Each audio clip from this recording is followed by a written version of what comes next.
Assalamualaikum warahmatullahi wabarakatuh. Halo teman-teman.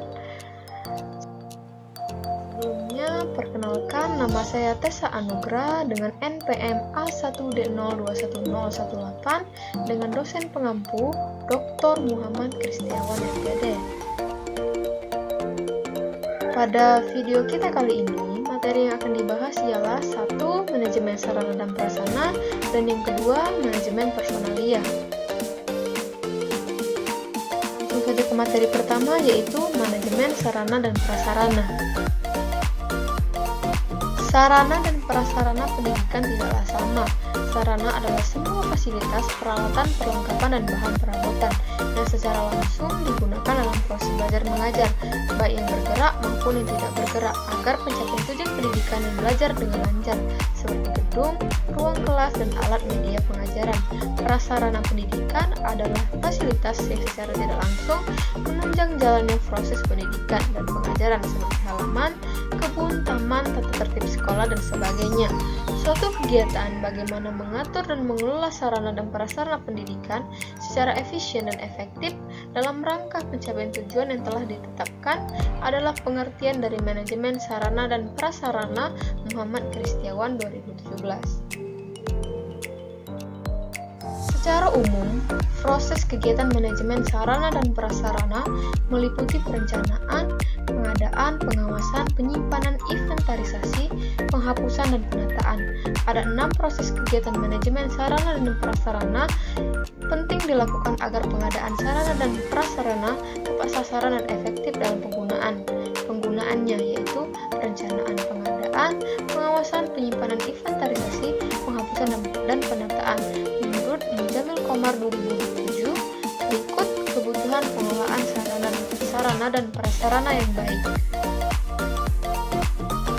1. Lengkap, siap dipakai setiap saat, kuat dan awet. 2. Rapi, indah, dan bersih sehingga menunjukkan pandangan.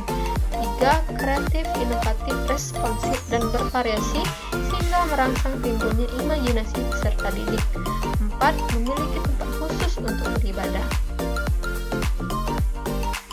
Manajemen sarana dan prasarana pendidikan bertugas mengatur dan menjaga sarana dan prasarana pendidikan agar dapat memberikan kontribusi pada proses pendidikan secara optimal dan berarti. Berikut tujuan manajemen sarana dan prasarana pendidikan. 1. Menciptakan sekolah atau madrasah yang bersih, rapi, indah sehingga menyenangkan bagi warga sekolah atau madrasah. 2. Tersedianya sarana dan prasarana yang memadai, baik secara kualitas maupun kuantitas, dan relevan dengan kepentingan dan kebutuhan pendidikan. Selanjutnya, materi kedua yaitu manajemen personalia. Serangkaian proses kerjasama mulai dari perencanaan, pengorganisasian, penggerakan, dan pengawasan dalam bidang personalia yang mendayagunakan sumber daya yang ada secara efektif dan efisien sehingga semua personel sekolah menyumbang secara optimal bagi pencapaian tujuan pendidikan yang telah ditetapkan, merupakan pengertian dari manajemen personalia. Personalia sekolah meliputi guru dan pegawai lainnya. Personalia sekolah dapat dibedakan atas tenaga kependidikan dan non-kependidikan.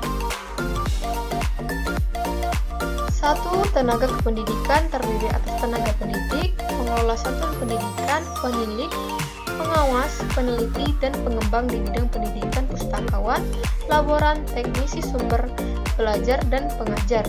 2. Pendidik terdiri atas pembimbing, pengajar, dan pelatih. Dan pengelola satuan pendidikan terdiri atas kepala sekolah, direktur, ketua, rektor, dan pemimpin satuan pendidikan luar sekolah. Menurut Muhammad Kristiawan 2017, manajemen pendidik merupakan suatu kegiatan merencanakan, mengelola, dan mengorganisasikan, mengkomunikasikan sumber daya pendidikan agar dapat berjalan atau melaksanakan tugas dan tanggung jawabnya secara efektif dan efisien dengan maksud tercapainya tujuan pembelajaran atau tujuan pendidikan sebagaimana yang diharapkan. Pengertian manajemen pendidik oleh tim dosen administrasi pendidikan 2014-231 adalah aktivitas yang harus dilakukan mulai dari pendidik masuk ke dalam organisasi pendidikan pendidikan sampai akhirnya berhenti melalui proses perencanaan SDM, perekrutan, seleksi, penempatan, pemberian kompensasi, penghargaan, pendidikan dan latihan pengembangan dan pemberhentian. Sementara menurut Terry 1986, manajemen pendidik adalah sebagai pencapaian tujuan yang telah ditentukan sebelumnya melalui usaha orang lain. Management is the accomplishing of predetermined objective through the effort of other people. Dari pendapat para ahli tersebut, dapat disimpulkan bahwa manajemen merupakan suatu kegiatan yang dilakukan secara bersama-sama oleh dua orang atau lebih yang didasarkan atas aturan tertentu dalam rangka mencapai tujuan organisasi. Pendidik adalah tenaga kependidikan yang berkualifikasi sebagai guru, dosen, konselor, pamong belajar, widyaswara, tutor, instruktur, fasilitator, dan sebutan lain yang sesuai dengan kekhususannya, serta berpartisipasi dalam menyelenggarakan pendidikan.